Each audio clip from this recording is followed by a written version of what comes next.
Session 5, the heart of the matter. So we're going to be talking about the heart today. We have set up guardrails actually in the past. We just didn't call it that. Diba? We could have just, maybe we call it like red flags, warning signs.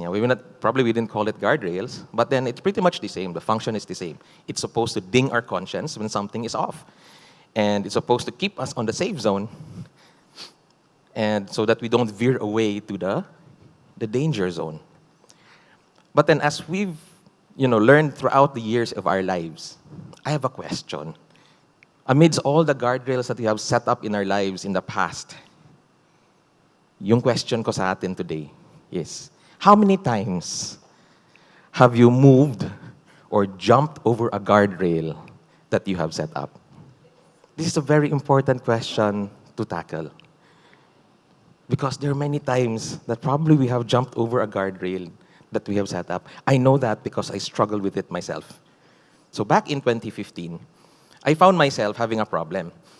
Very short flight of stairs, 2 stories lang po. When I reach on the 2nd floor, I find myself gasping for breath. Sabi, parang, hindi to normal . Found myself gasping for breath. Of course, what's the right thing to do? I go to the doctor. I had myself checked. And then they did all the blood works and everything. And then, lo and behold, yung cholesterol level ko was double the maximum of the normal range. And I was in panic mode because he said you had a very high risk of cardiovascular disease. This is going to be a silent killer for you. That's what they told me. So what do you expect me to do? What's the solution if you have high cholesterol? Diet. Diet and exercise, and of course, maintenance meds. Yeah, so at a very young age, I started maintenance meds na, and I'm still having it now. So because I was on panic mode, kasi nga, batang-bata ko pa, dami ko pang dream sa buhay. Yan. So, I started to go on a crash diet. Believe it or not, I lost 5 kg in 5 months. Set up agad ako ng guardrails. Guardrails ko, 0 rice, 0 eating late nights, 0 chichirya when watching movies, 0 soft drinks, and I'm not talking about Coke Zero. And then also had an all-keto diet, so lean meat. Every time I purchase something in the grocery, I would look at the labels. Dapat unsaturated fats lang, walang saturated fats, or keep it low, because that is what contributes to cholesterol in our blood. So I lost 5 kg in 5 months. And I have the picture to prove it. Baka hindi kayo magniwala eh. So that was me in 2015. Diba? May konting fish eye lang yan na effect, but totoo po yan. Payat po ako dyan. Yeah? So this was the time when I was 69 to 70 kg range. But then, so I went back, did my blood works. So ano nangyari? After 6 months, kasi follow-up ko na. So the trends were going very, very well. Cholesterol went down. Okay na yon. Then the doctor was saying, congratulations. You did it. So I will keep your maintenance meds to the minimum. I will not give you the very strong one. So I'm so happy. Diba? As time went by, when the scare of the doctor's comments faded from memory, so did my guardrails. Relate po? Relate? So, 7 years on, 2022, welcome, tada. This is my 79 kg self. I gained 9 kg for the past 7 years. The struggle is real, guys. Amen? Yung mga nag-amen, alam na this. Struggle talaga yan. Yeah? Who believes, raise your hands, show of hands, who believes that eating habits are important? Diba? It's very important because that translates to our health. So if tayo, a very simple guardrail such as food, I call it simple, difficult but it's simple because we know that we need to do it. If sometimes we can forget those guardrails, then the other areas of our lives where we really need to have guardrails is at risk. And I'm talking about which area? The matters of faith, the matters of purity, the matters of integrity. Those guardrails, those areas of our lives are also at risk. And that's why we need to understand and learn. How do we keep to the guardrails that we have set in these most important areas of our lives? We need to learn. But if we want to learn, we need to learn from someone. May examples tayo. So please allow me to, as we go through our conversation, that's what we're going to be talking about. Allow me to entitle our conversation today, Stronger with You. Parang sweet, no? Parang love story. Stronger with You. And rightfully so, because today we're going to be talking about relationships. So our conversation today will focus on the life of Daniel and his 3 friends. Right? And if there's one thing that I'd like for us to take home, is that the integrity of your guardrail is as strong as your relationship with God. Like I said, we're going to be talking about relationships. We're going to look at the key moments of Daniel's life. I will call it the guardrail moments of Daniel, on when these guardrails were challenged, how they responded, and what enabled them to respond in such a way. Let's look at the first guardrail moment of Daniel. So when was this? This is recorded in Daniel chapter 1. So, quick background, yung mga Israelites were exiled to Babylon. Right? They were on their way. They were already in Babylon. And then the king had a request to his people. And we will read that in verses 3 to 8. The king ordered Ashpenaz, his chief of staff, to bring to the palace some of the young men of Judah's royal family and other noble families who had been brought to Babylon as captives. So yung specification niya, select only strong, healthy, and good-looking young men. So if this was during this time, marami kayong qualified dito. Diba? Itong mga young people natin qualified dyan. Strong, healthy, and good-looking young men. But make sure they're well-versed in every branch of learning and are gifted with knowledge and good judgment and are suited to serve in the royal palace. And train these young men in the language and literature of Babylon. And we continue. So the king assigned them a daily ration of food and wine from his own kitchens. So masarap to mga pagkain na to. King standard, king quality, palace quality food and wine. And they were to be trained for 3 years, and then they would enter the royal service. So we know the story. Daniel, Hananiah, Mishael, and Azariah were 4 of the young men chosen, all from the tribe of Judah. And they were given new names. So Daniel was called Belteshazzar, and then Hananiah was called Shadrach, Mishael was called Meshach, and Azariah was called Abednego. And these are the names that we are so commonly used to sa mga Bible stories natin, itong mga Babylonian names. But si Daniel, Daniel pa rin, not really Belteshazzar. And though this was the first encounter of the guardrail, because in verse 8 it was recorded, Daniel was determined not to defile himself by eating the food and wine given to them by the king. He asked the chief of staff for permission not to eat these unacceptable foods. Kasi the king ordered that they will eat this palace quality, royal quality food in order for them to be strong and healthy. But then Daniel determined that they will not defile themselves. Now, there were many different opinions on why these foods were not acceptable. Sabi nila, unclean animal daw, or they could have been clean and unclean animal mixed together. They cannot really determine which one, or because these were animals that were sacrificed to idols. Whatever it may be, whatever the reason may be, the Bible said these food were unacceptable. And Daniel did not want to partake any of it because he did not defile himself. Now, let's take a step back. Imagine natin yung situation. Let's put ourselves in the situation of Daniel. Now, Daniel was in the palace, right? He's in a foreign land. He's in Babylon. And then he was in the palace. The palace is restricted area. Nobody would be there. No other people would be there except for those that are part of the palace. Probably more of the Babylonian officers were there. Correct? So if they chose to eat this food, royalty grade food, I tell you, no one would raise an eyebrow. Diba? Do you think someone will say, ew, kumain sila ng Babylonian? I don't think people knew even. The people in the palace knew. Or even if they knew, they wouldn't care. Right? Majealous pa nga sila, di ba? They will envy them. Sarap ng mga pagkain nila, oh. But then, even in this situation, Daniel and his friends, no matter how enticing that food may be, they chose not to defile themselves with it. What integrity. Kahit nobody is looking, they still stayed away from that food. And mind you, it was not easy to, to refuse this food because this was king's orders. Remember?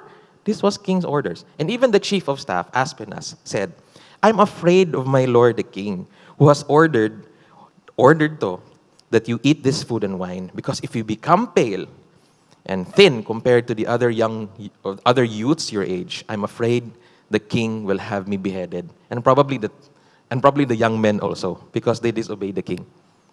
But then, in spite of it all, even at the face of a threat of a death penalty, they still chose to stand their ground. They still chose that safe side of their guardrail and did not cross over. What integrity. Amazing, di ba? Now let's look at the next guardrail encounter. Now this was on the three friends, Shadrach, Meshach, and Abednego. King Nebuchadnezzar, I'll call him King Neb kasi masyadong mahaba yung name niya. So King Neb set up a statue of gold. And he ordered everybody in the kingdom to worship this statue of gold once there is a musical instrument, parang may background music daw na tutunog. And then they will come down and bow and worship this golden statue. But the three friends, Shadrach, Meshach, and Abednego, did not want to be part of it. Some of the officers of the king noticed that they were not participating. They made sumbong to the king. And this was the account. But there are some Jews, sabi ng mga officers, there are some Jews, Shadrach, Meshach, and Abednego, whom you have put in charge of the province of Babylon. They pay no attention to you, your majesty. They refuse to serve your gods and do not worship the gold statue you have set up. And you can see that I highlighted there the word refuse. Why? Because we need to understand the gravity of the situation. Sometimes, when you are told to do something, di ba? Lagay natin sa modern days. Sometimes if you don't want to participate in what you are told to do, so anong gagawin natin sometimes? Sometimes, patay mali. Tama ba? Is there such a term? Yeah? Or ignore. Or you hide in one corner because you don't want to be found to be violating that. But here, when you talk about refuse, this is an open refusal. It's like a no. It's like somebody telling them, you better do it. And they said, no, I'm not gonna do it. Much like this. Like Daniel, if we go back to the first one, like Daniel, when he was told to eat the food, he stood his ground. These guys also stood his ground. You will say, baka unreasonable lang yun si Daniel. Di ba? No. Lagyan natin ng color. May conversation si Daniel at saka yung si Aspenas. Sabi niya, Sir Chief yun, kasi sir siya, then chief of staff siya eh. Sir Chief, bigyan mo na ako ng bagong pangalan. That's okay. I will study astrology. Not really believe in it, but I will read up literature for Babylon. Probably it could have, may mga zodiac signs and everything. Basahin namin yan. That's okay. But to eat the food, that's a no-no. I ain't crossing that line, Sir Chief. And then, ito naman sila, nope. I swore allegiance to my God that I bow to no one else. These are the guys, and they said no. They simply refused. And I think we know, sabi ni King Neb, sinumbong, di ba? Sinumbong. If you don't follow my orders, you know what this means. I'm gonna put you into the oven. So if you're gonna do it now, kalimutan natin to lahat. Let's just forget everything happened. But then, if you still refuse, I'm gonna put you in there. And you cannot, and who will defend you from my wrath? Then sabi nila, ito, basahin natin. Read this with emotions. Shadrach, Meshach, and Abednego replied, O Nebuchadnezzar, we do not need to defend ourselves before you. Sabi nila. If we are thrown into the blazing furnace, the God whom we serve is able to save us. Imagine that confidence. He will rescue us from your power, your majesty. But even if He doesn't, we want to make it clear to you. Hindi kami nagtatago dito. Di namin to i-deny. I want to make it clear to you, your majesty, that we will never serve your gods or worship the gold statue that you have set up. Amazing, isn't it? Standing firm with their guardrails. And what's the third one? Kasi tatlong guardrails to eh. The third one is recorded in chapter 6. This time, si Daniel ulit. So, at this time, it was already King Darius who was ruling over Babylon. And at the behest of his administrators and satraps, actually they had their own motives, King Darius made a decree that for 30 days, you are not to pray to anybody else except me, the king. And of course, we know, Daniel wouldn't want that, right? Daniel would not do that because he only prays to God. So, he went to his room, and then the officers came and caught him in the act. Then the officials went together to Daniel's house and still found him praying to God of Jacob, to the God of Israelites. And I think we know what happened next. Please read the Bible again. Itong story na to. So ito si King Darius, he was so concerned. He was so concerned kasi parang na-trick siya eh. He was so concerned because he had high regards for Daniel. He didn't want Daniel to be hurt. But then he had no choice because he already issued a decree. So, what happened? No choice. Have to be thrown into the lion's den. This is the story, the famous Bible story of the lion's den. So, at last, the king gave orders for Daniel to be arrested and thrown into the den of lions. And the king said to him, "May your God, whom you serve so faithfully, rescue you." I think we know the story. Daniel came out of that pit unharmed, right? Unscathed.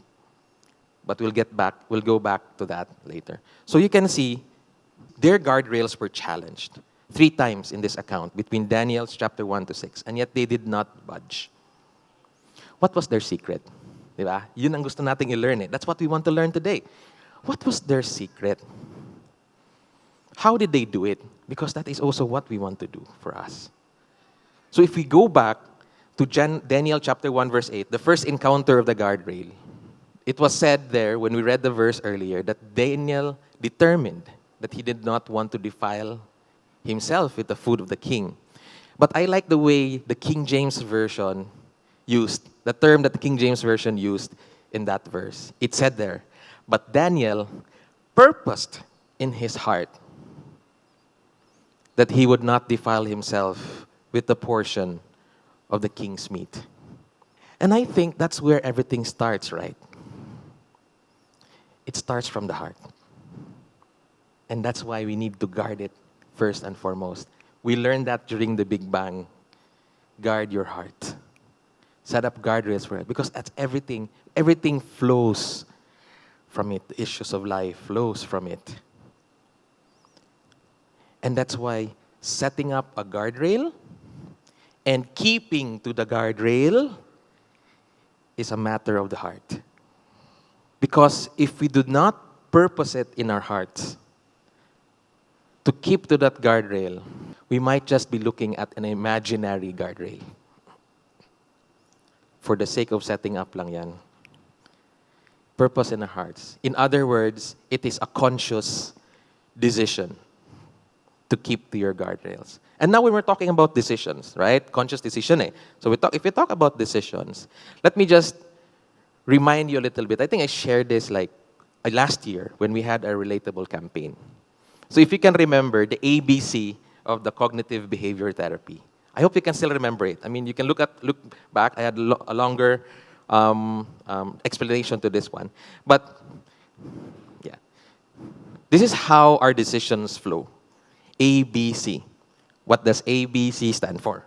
So A is an activating event, B is your belief, and C is the consequence. It always happens in this order.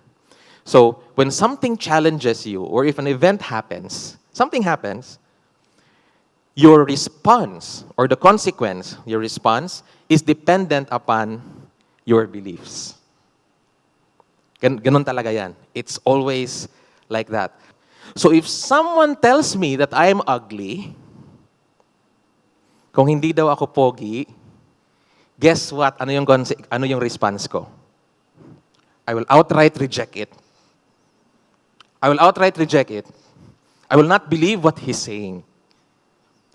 But wag kayong judgmental. Maka naman iisipin nyo, ito talaga si Brother Steve. Ang taas-taas ng tingin sa sarili, kala niya pogi. Hindi naman. Di ganyan po.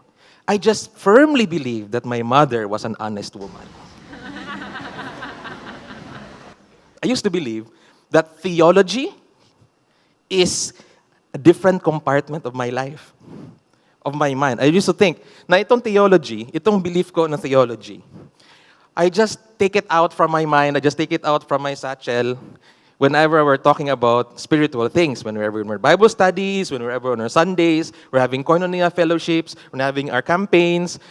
I thought that was the only time that I need my theology.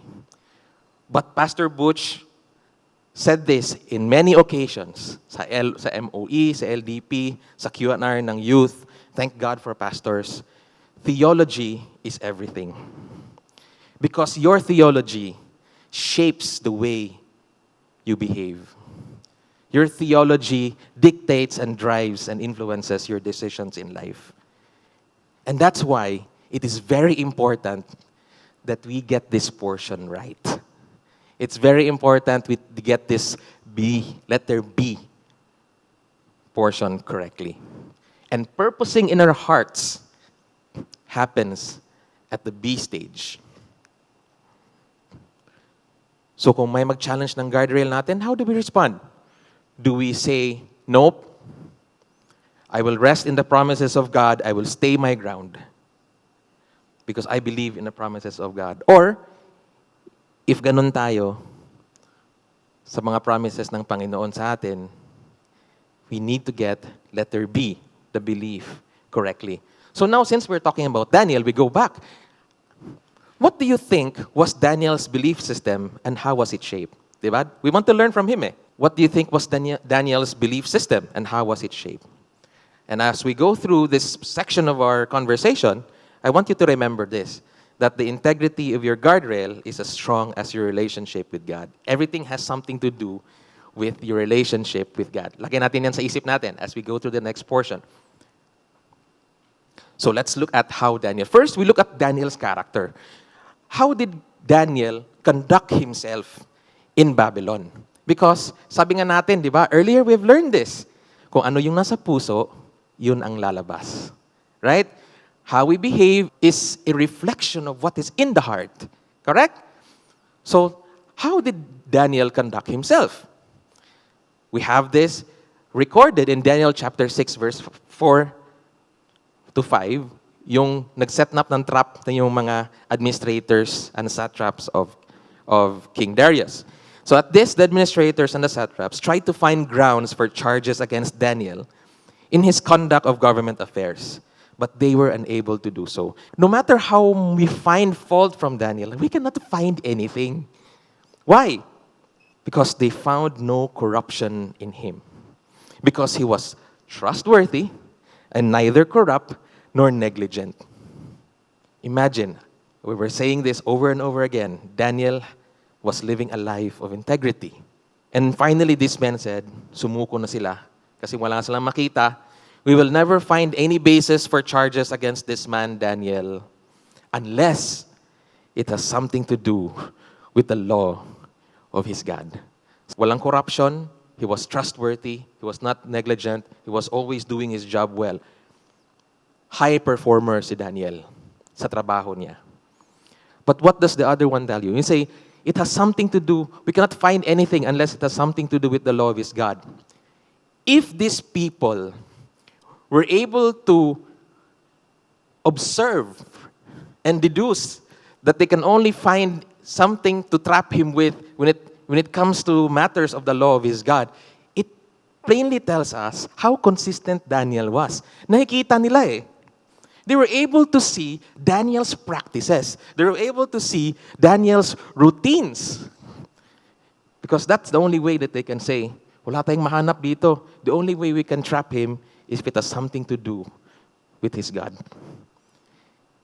Isn't that how we should be living our lives, such that such people outside will be able to tell us, I cannot see anything except what he does for his God. Another one. If we go back to Daniel chapter 6, go to verse 10. When King Darius made his rule, Daniel learned that the law had been signed. He went home and knelt down as usual in his upstairs room, with its windows open toward heaven, or toward Jerusalem, for everyone to see. And he prayed 3 times a day. And get this, just as he had always done, giving thanks to his God. He was still giving thanks to God. Daniel was praying 3 times a day. And it's not only this time that he had a problem. Or not only this time because he was afraid na, patay ako dito, lagot. I will pray to the Lord 3 times a day. No. Praying 3 times a day is something that Daniel has always been doing. Talk about consistency. Since pagkabata niya, and here he was already old, he has been praying 3 times a day, just as he has always done. Ganon ba tayo? He was very consistent. And the third one, ito, sometimes sabihin natin, baka naman, yun lang nakikita. Baka naman yun lang nakikita ng mga tao. Nobody sees the heart. Di ba? Nobody sees the heart. Baka naman nagpakitang tao lang si Daniel. But there's an account in Daniel chapter 10. And this was the archangel Gabriel talking to him. Because he was praying and interceding for the people of Israel. And then Archangel Gabriel showed himself to him. Ito, anghel na yung nagsabi. Ang nag-account. Fear not, Daniel, sabi niya. For from the first day that you set your heart, andyan na naman yun, setting your heart. Set your heart to understand and humble yourself before your God. Your words have been heard, and I have come because of your words. Archangel ang nagsabi nito. That means, really, we can see what was in Daniel's heart. Daniel surrendered himself to the Lord. He set his heart to understand and humble himself before God. Yan ang nasa puso ni Daniel. This one confirm plus chop. Kasi anghel na nagsabi eh. Di naman to pwedeng ipakita ng tao lang. But then we say, Brother Steve, we're talking about relationship. Feeling ko sa lahat na naman mga share mo, one-sided eh. Mahirap one-sided relationship, no?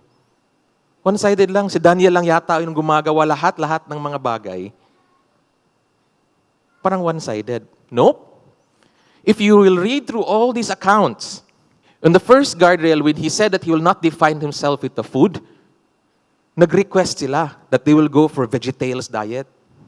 And of course, Sir Chief would not want that because he was at risk, right? But then it was the Lord who had given the chief of staff both respect and affection for Daniel. Pinagbigyan sila sa request nila.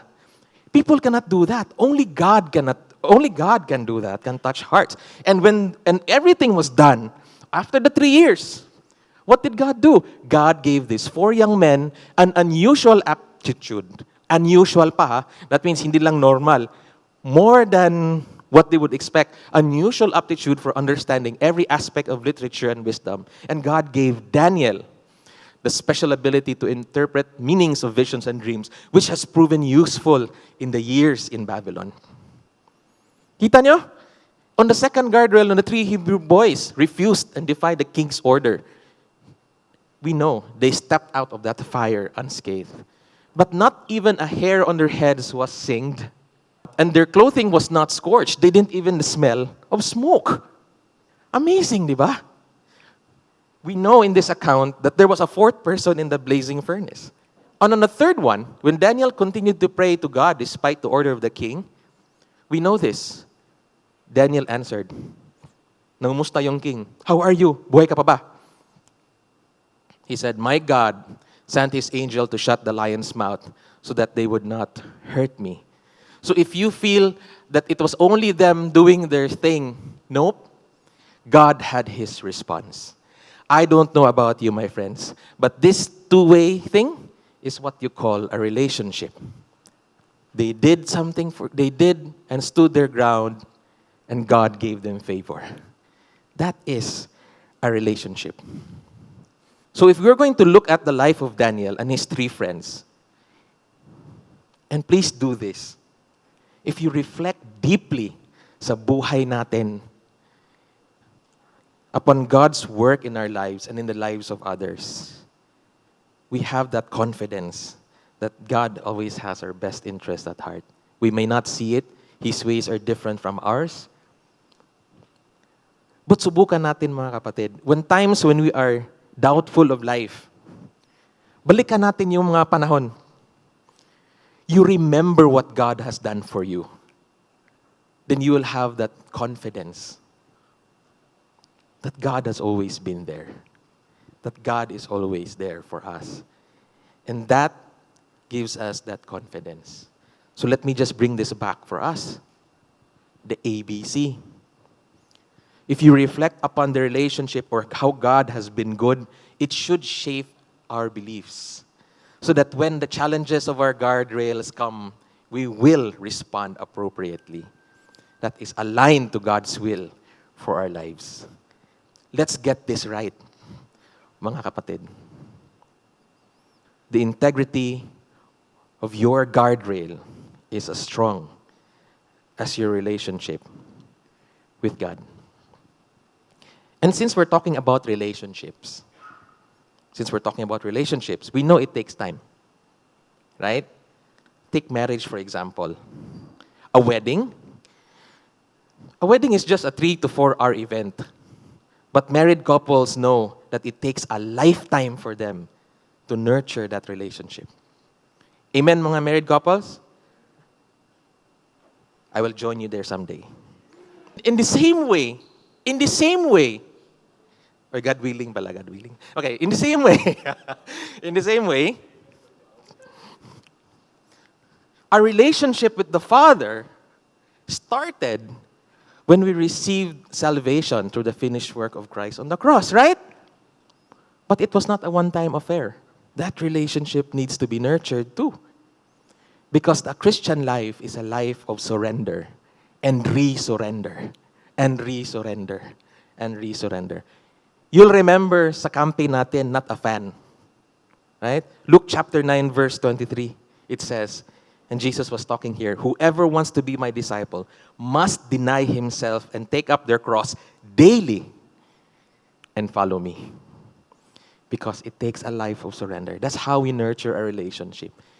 A life of consistency. Ganun naman talaga yung relationship, di ba? It's about consistency. Because our enemy is not going to stop. Our enemy is going to tempt us also daily to put down that cross and give into that old man in us. And in the same way, our enemy is going to always whisper in our ears every day, bro, sis, masaya dun sa kabila ng guardrail. Masaya dun. Try mo. Every day, he keeps on doing that. And that's why every day we have to surrender. That's how we nurture our relationship with the Father. And just like guardrails, normal guardrails sa mga streets, right? They don't set it up just one time. Somebody has to go there and check the integrity of that guardrail. Baka kinalawang na eh. Or baka yung lupa medyo soft na. Somebody has to go there and check the integrity of the guardrail. In the same way with our personal guardrails, we need to have a check. Every day, we enhance it. How? We enhance it with a daily dose of encouragement of God's goodness in our lives. Lord, I will stand my ground kasi alam ko You have all my best interest at heart. I might not see it now, but I know something's good gonna happen because you will give us the victory. Because you are victorious. Right? So, kumusta tayo mga kapatid? How is our relationship building with the Father? How are relationship building habits with the Father? Do we just remember Him on Sundays? Do we just remember Him on our koinonias? Our relationship with the Father is supposed to be a daily affair. And that's how we nurture it. So I'll give you a little bit of some examples lang. Some practical examples in the office, at home, with your friends, or with non-friends. Right? So sabihin natin sa office, may promotion na dumating. This promotion rarely comes. Do we put it in our hearts? Do we purpose it in our hearts to say, I need to get this, and I will do anything and everything it takes to get this position. I don't care if bodies drop. I need to get this because this is very rare opportunity. Do we say that? Or do we rest on what God had, or what Proverbs 3:1-4 had mentioned, that if you keep on doing and keep the commands of God, He will grant you favor in the sight of God and men.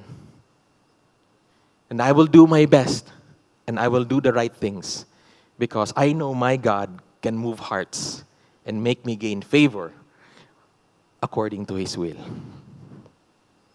How will you respond? Left or right? Or sabihin natin, somebody is trying to ruin my name with false stories.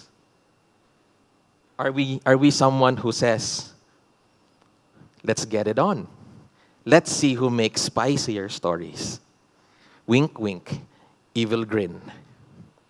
Or are we people who says, I've kept Romans 12:18-19 in heart, that if possible, as far as it depends on me, I will still continue to live peace with everybody. No matter what they've done with me, kung kaya ko lang, as far as it depends on me, I will live with peace with everyone. Beloved, never avenge yourselves, but leave it to the wrath of God, for it is written, vengeance is mine, I will repay, says the Lord. Hindi yan palalagpasin ng Panginoon ko. As for me, I'll continue to live at peace with everybody. Or sabihin natin, I'm being accused of something I did not commit. Inaccuse ako ng taon to. Hayaan mo. Pagkatapos itong lahat, tingnan natin. I will give him a taste of his own medicine. Para alam niya, hindi niya justify pa, no? Alam niya kung gaano kasakit yung napagdaanan ko. Are we the type of people? Or are we Christians who put Psalms 89 and verse 14 in our hearts that says, righteousness and justice are the foundations of your throne. Steadfast love and faithfulness go before you. Do you rest in God's promises that He will vindicate you as long as you continue to stand your ground and do good and be good ambassadors for the Lord? Remember, mga kapatid, the integrity of your guardrail is as strong as your relationship with God. So what do we do? Anong gawin natin? And through all these conversations, I think we know this. Build your relationship with God. Because only through that relationship, the consistency of relationship, prayer, communication natin sa Panginoon, yung kahit conversational prayers natin, hindi naman yung laging praying ganyan. Kunwari, Lord, anong gagawin ko, Lord? Ganon, conversational prayers, your fellowships with your koinonia, the Bible studies, learning here on Sundays, those things are what builds our relationship with God, our knowledge of God. And just like any other relationship, we nurture it over time. Consistency is key. And as we continue to build that relationship, we will also build that confidence that if we stand our guardrails, the Lord will also do something for us. We will be victorious at the end. Amen?